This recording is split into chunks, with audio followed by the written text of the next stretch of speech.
Assalamualaikum warahmatullahi wabarakatuh. Kita akan mempelajari kimia secara ekonomis.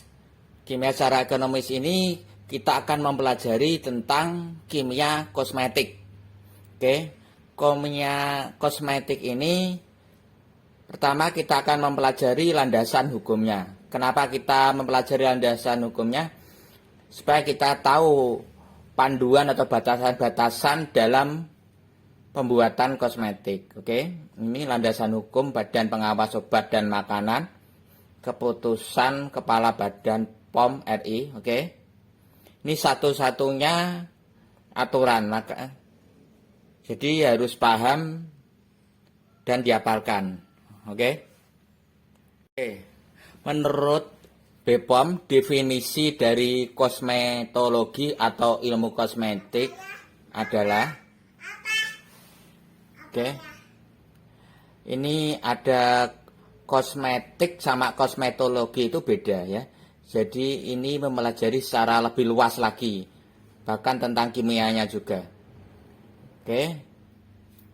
Kosmetologi adalah ilmu pengetahuan yang mempelajari hukum-hukum kimia, fisika, biologi, dan sedikit tentang mikrobiologi, tentang pembuatan, penyimpanan, dan penggunaan bahan-bahan kosmetik. Penggunaan itu nanti paling banyak ini tentang tata rias ini. Yang paling banyak kita mempelajari tentang pembuatannya. Ini misalnya penggunaan bedak tabur, penggunaan macam-macam itu bukan wilayah kita. Terus baik, kosmetik modern itu kosmetik modern, perkembangan ilmu kosmetik serta industrinya baru dimulai secara besar-besaran pada abad ke-20, dan kosmetik menjadi salah satu bagian dari dunia usaha. Dewasa ini, teknologi kosmetik begitu maju dan merupakan paduan antara kosmetik dan obat farmaceutical atau dikenal dengan istilah kosmetik medik, cosmeceutical, atau nanti berkembang untuk kulit skincare. Sekarang kapan persisnya kosmetik tradisional dengan kosmetik modern itu? Apakah berbeda kosmetik modern dengan kosmetik yang lama? Apa beda? Tidak, karena pada dasarnya kosmetik modern itu berkembang dari kosmetik tradisional. Kosmetik tradisional masih memakai bahan-bahan yang bahan alam dan sebagainya. Lalu kosmetik modern, maka bahan-bahannya masih ada tambahan sintesis dari pabrik. Dan juga selain bahan-bahannya tentu prosesnya. Kalau prosesnya tradisional itu digebuk-gebuk, dideplok-deplok, diulek-ulek, itu masuk dalam kriteria tradisional. Begitu masuk dalam kategori formulasi, itu melibatkan peralatan-peralatan modern, peralatan yang lebih higienis, masuk area kosmetik modern.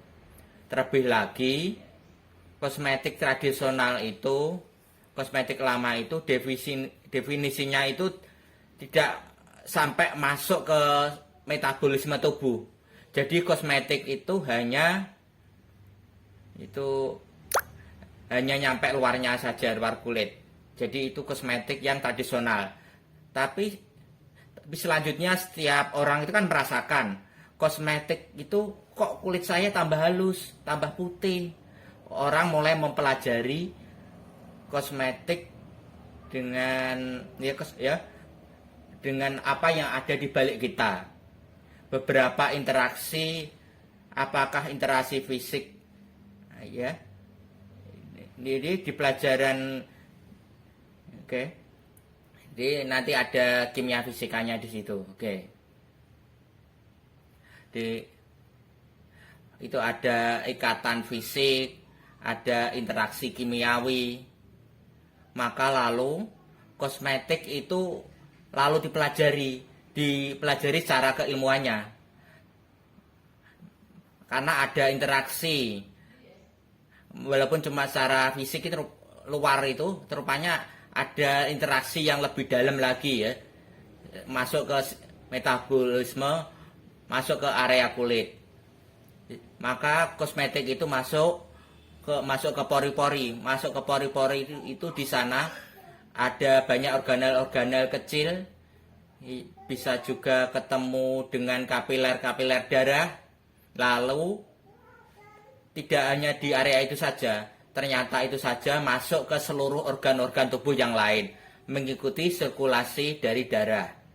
Dengan demikian, harus dipikirkan, apakah semua kosmetik itu bikin halus, bikin kulit menjadi sehat, ada tidak yang bikin merugikan kita, masuk ke dalam sirkulasi darah, mempengaruhi organ-organ tubuh kita seperti itu. Itulah yang akhirnya sudah kita kenal, kita namanya pharmaceutical atau cosmeceutical ya, kosmetik medik. Jadi kosmetik itu memiliki hubungan dengan medis.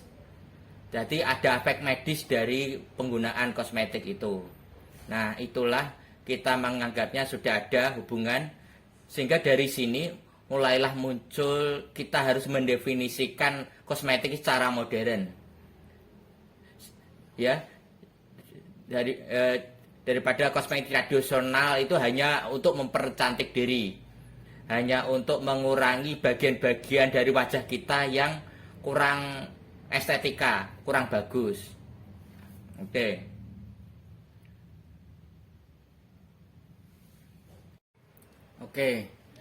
Sekarang kita nyampe pada tujuan kosmetik. Tujuan kosmetik itu akhirnya mengalami pergeseran.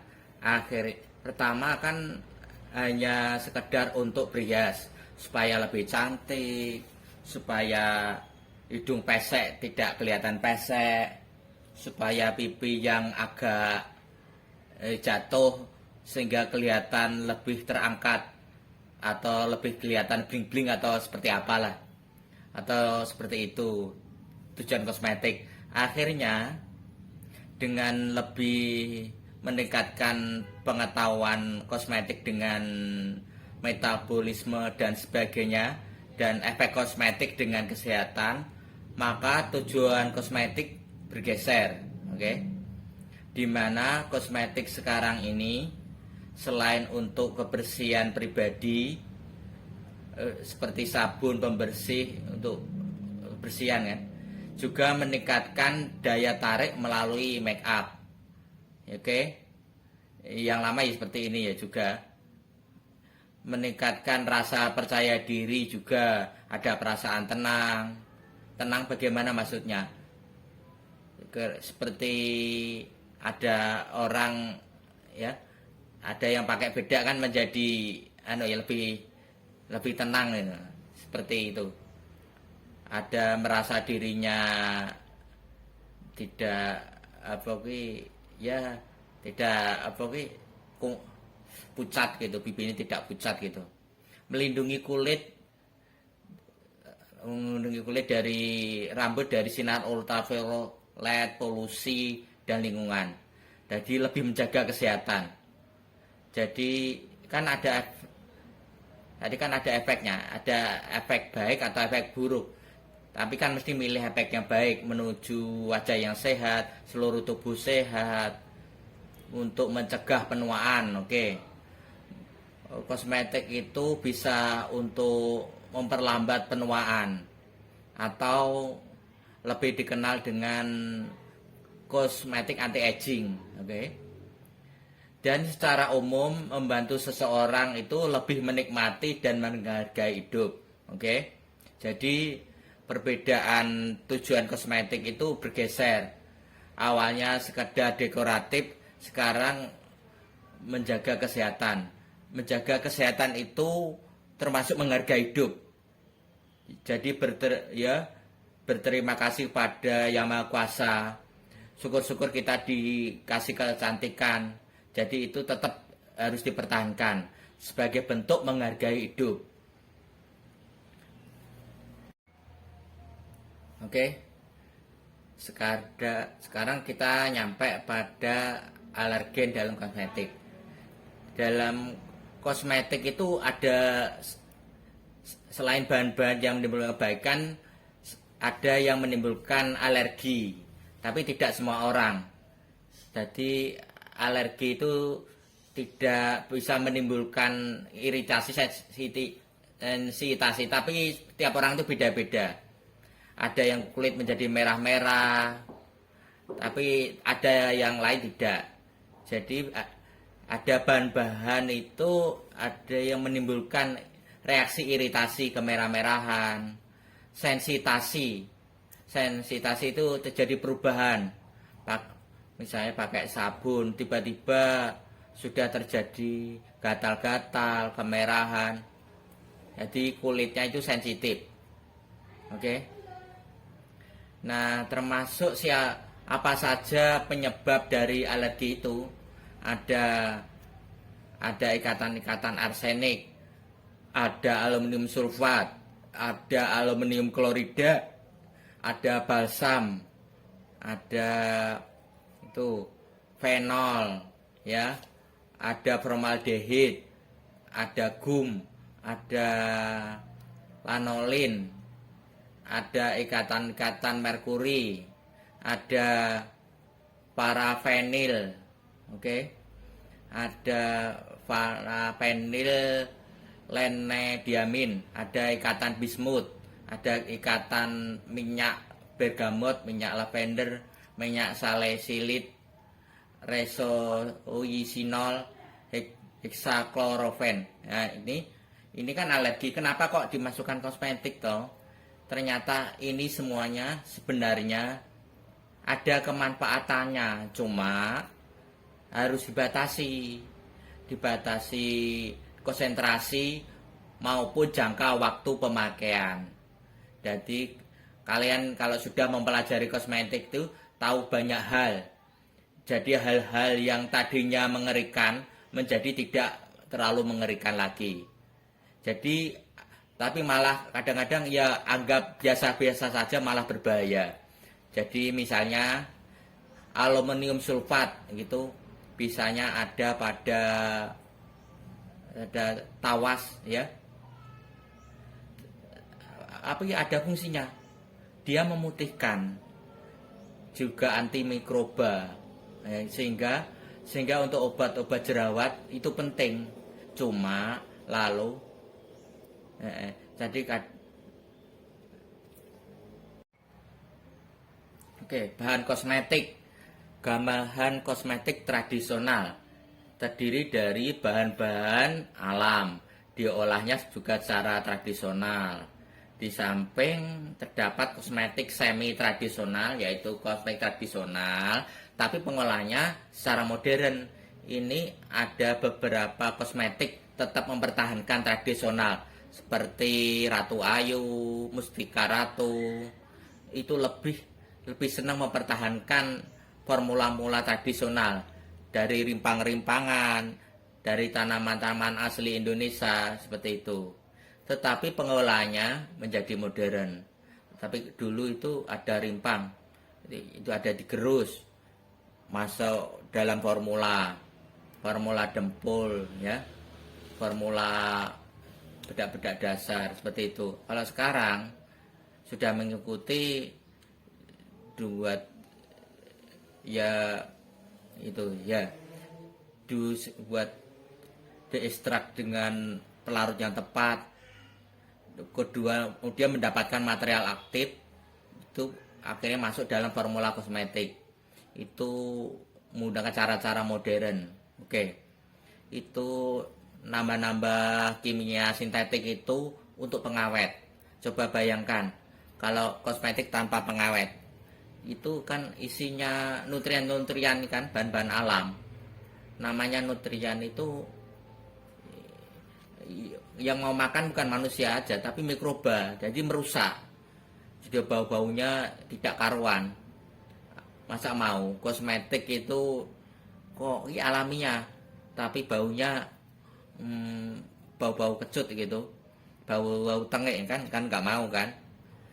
Akhirnya ditambahkan zat-zat kimia sintetik untuk mengawetkan itu. Dengan masuknya pengetahuan modern ke dalam formula kosmetik ini meningkatkan mutu kosmetik yang diciptakan, yang dibuat. Jadi seperti itu. Karena itu setiap mempelajari ilmu kimia ini tentu harus berpikir aplikasinya gimana. Aplikasinya seperti apa? Bisa bermanfaat gimana ya? Yang paling gampang adalah di kimia kosmetik ini bahan-bahan di sekitar kita yang mengandung apa, diaplikasikan kosmetik seperti apa, manfaat apa yang didapatkan. Jadi seneng ya, kita jadi antusias untuk belajar kimia ini. Oke. Sekarang kita nyampe pada penggolongan kosmetik. Penggolongan kosmetik ini banyak macam-macamnya. Bisa dilihat di referensi yang lain. Oke. Di sini ada 4 penggolongan, tapi sebenarnya bisa lebih lagi di referensi lain. Di higiene tubuh, ini sabun, sampo, cleansing. Ini kalau menurut referensi yang lain itu tidak termasuk kosmetik, karena diguyur air itu dibersihkan kan tidak nempel lagi, tidak nempel kulit, jadi tidak termasuk area kosmetik. Ada yang berpendapat seperti itu. Ada lalu masuk kategori rias, jadi ada make up, pewarna rambut dan sebagainya, kan tidak nempel terus, hanya sekedar untuk memberi warna-warni atau memungkinkan warna kulit. Jadi ada beberapa orang yang berhias itu warnanya itu sama dengan warna aslinya dia, tujuannya memungkinkan. Jadi kan di warna kulit kita kan ada warna yang beda-beda, ada totol hitam dikit-dikit gitu, ada yang putih-putih dikit, ada yang kemerahan itu. Dengan rias ini dibuat homogen warnanya, menjadi warnanya semuanya coklat muda misalnya. Jadi kulit terlihat lebih mulus. Ada kategori wangi-wangian.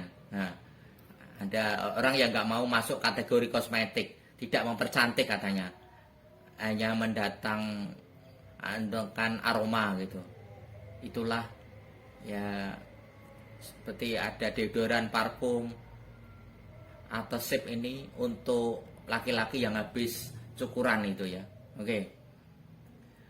Ada golongan keempat proteksi, ada sunscreen dan lain-lain. Nah, sunscreen itu ada di bedak dasar kan ya. Gimana ini memasukkannya? Masuk tata rias, masuk kosmetik.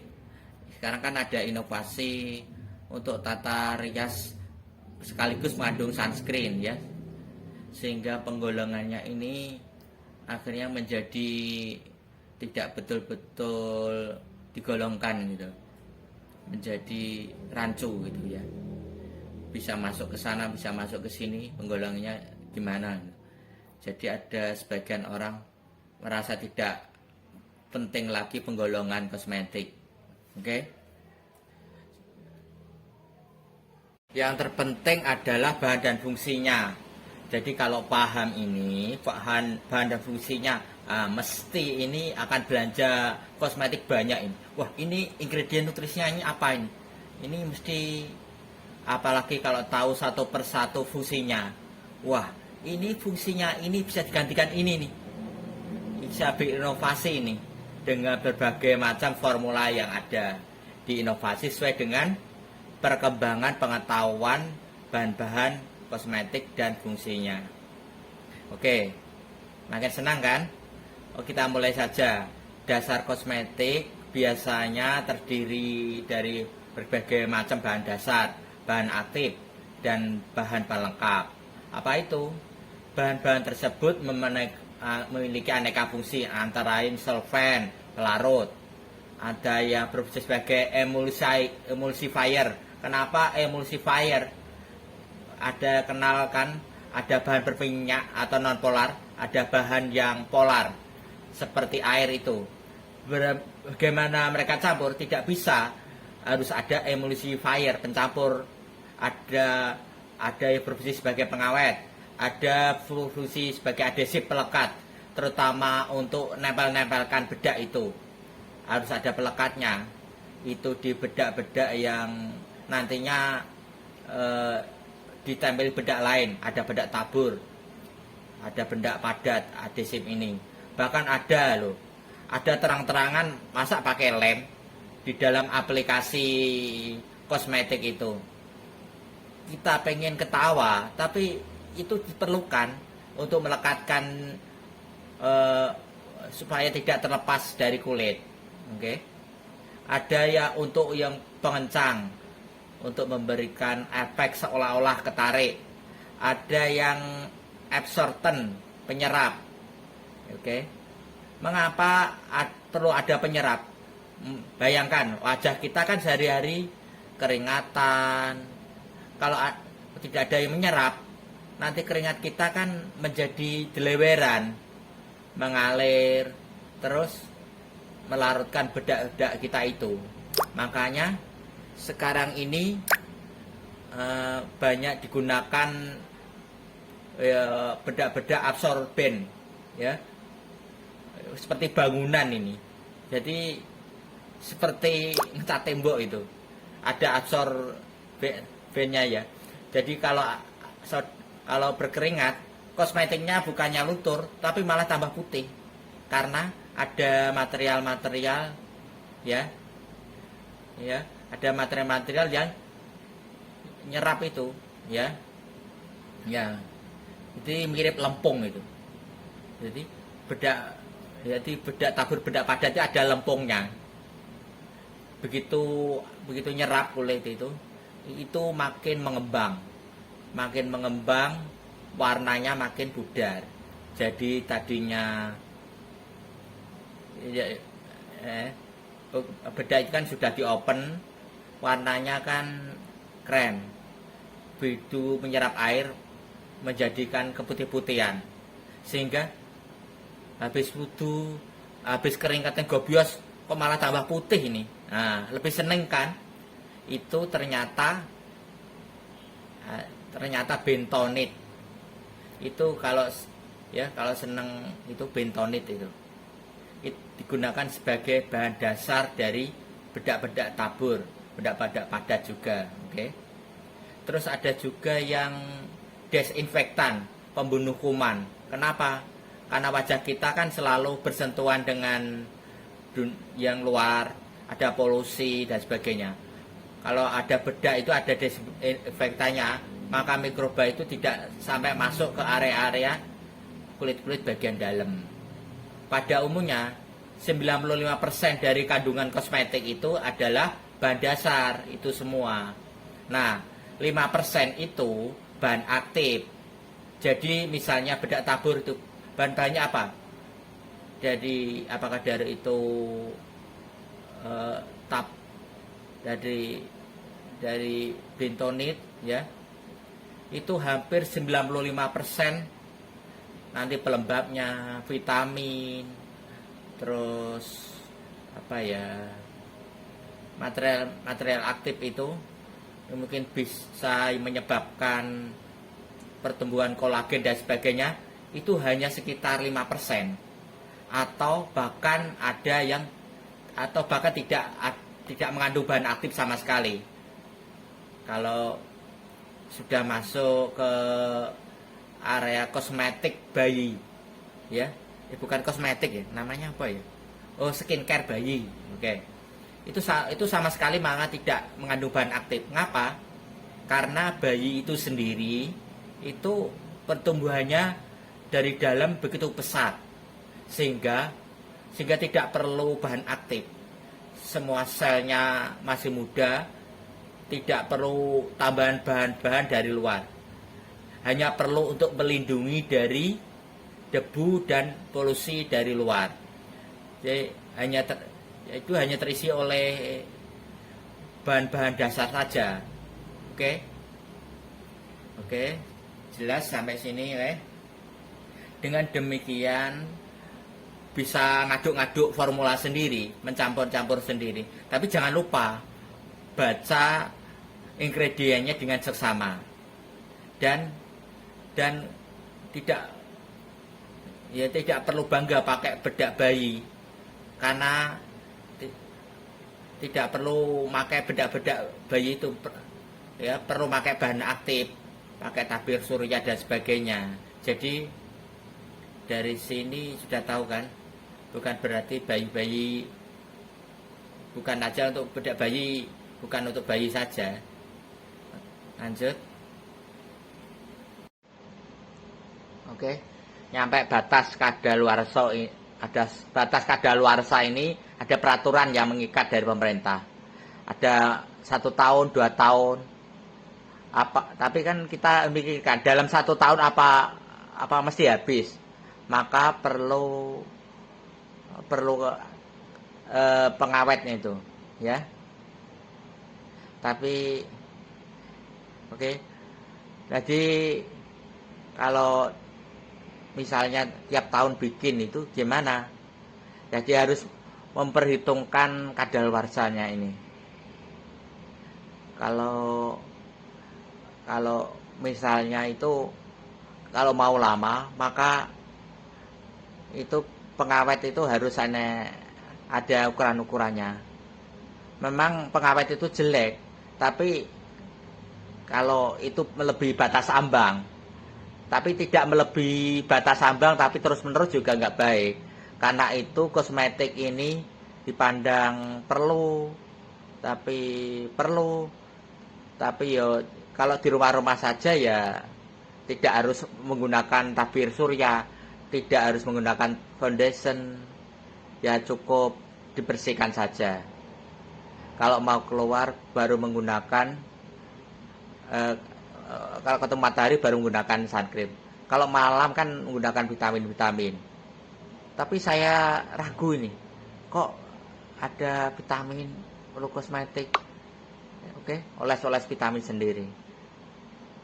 Tapi oles kok seperti minyak zaitun, kok tetap tidak meresap. Nah, kenapa tidak meresap? Kalau disihati bagaimana? Dengan kosmetik yang ada, yang punya ditambahi minyak zaitun supaya masuk, supaya ada yang mendorong untuk masuk, supaya kita perlu kenal emulsifier itu, menggabungkan antara material yang polar dengan non polar. Dalam minyak zaitun kan non polar sekali, masuk ke pori-pori nggak mungkin. Jadi harus ada surfaktan atau emulsifier yang ada. Dalam formula kosmetik mesti ada itu, baru diaplikasikan. Dengan demikian maka bisa bermanfaat.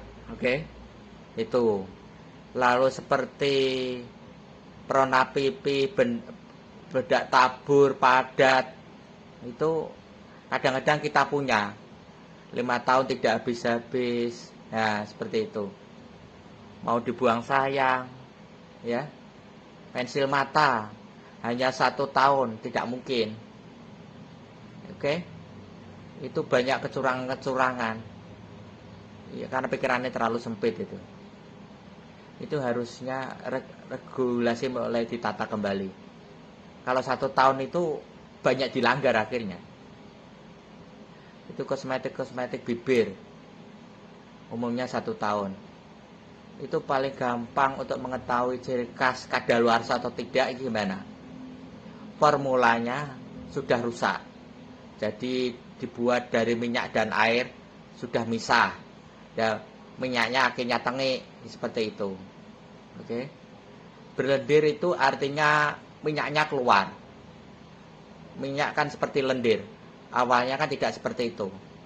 Formulanya kan masih menyatu. Begitu sudah rusak, minyaknya keluar, dan satu lagi bisa berapa waktu bisa menyebabkan tengik, ya. Oke. Ya harus tahu juga selain kadaluarsa, kadang-kadang kan bedak-bedak kita, kosmetik kita itu sudah tidak mengandung lagi material aktif. Kan umumnya kan vitamin. Ya, mungkin ada sebagian yang ada yang hormon, apa ya, serum. Itu semua kan mudah sekali mengalami kerusakan. Tidak lagi buka tutup teroksidasi, kena udara luar, maka terjadi kerusakan formula. Bagaimana untuk mengatasi ini? Seperti yang itu ya, bisa menambahkan sendiri vitamin C, vitamin apa dengan formula. Sekali lagi harus dipikirkan penampakannya seperti apa ya. Kalau bikin wajah seperti topeng ya, itu pakainya di malam hari saja. Fortifikasinya krim malam saja. Jadi bukan krim pagi. Oke, seperti itu. Dan perlu tahu seperti kosmetik bibir ini ya, bisa berbau tengik juga. Oke, banyak minyak-minyak yang digunakan. Oke ya, pewarna kosmetik itu masih memakai logam-logam berat. Logam itu akan potensi menjadi apa? Menjadi ion. Nah, sudah pasti itu. Sudah bisa melihat dari potensial reduksinya, positif atau negatif. Oke, bisa dilihat. Kalau negatif kan lebih cenderung kan menjadi ion, ya. Menjadi kation, ya. Jadi mudah menembus ke dalam pori-pori bibir. Otomatis di situ penolakan oleh tubuh. Setiap ada antigen, antibodi muncul, oke. Terjadi peperangan. Kita merasakan gatal-gatal. Dan logam menjadi kation itu menyerap kemana-mana. Menjadi jaringan kulit kita atau bibir kita. Itu akhirnya gatal-gatal, oke.